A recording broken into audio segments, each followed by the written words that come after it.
इस साल तुम दोनों की हैट्रिक होने वाली है फेल होने की। तुम कॉलेज जाने की सोच रहे हो और मैं ये सोच रहा हूँ कि तुम दोनों को बिठाऊंगा कहाँ। और अब मैं चाहूंगा कि दिलीप सिंह जी 2 शब्द कहें। इस स्कूल ने हन्नी भाई और मुझे इतना कुछ दिया है कि हम 7 जन्मों तक इस स्कूल का कर्ज माफ नहीं कर पाएंगे। भले ही स्कूल के टॉयलेट में पानी नहीं होता था, लेकिन पत्थर जरूर होते थे और उसी पत्थर से हन्नी भाई मेरी और मैं हन्नी भाई की रगड़ रगड़ के साफ कर लिया करते थे।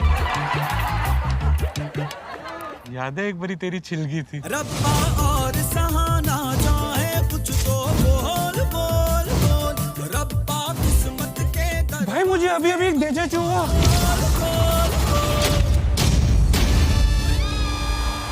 Just I win election, old life back.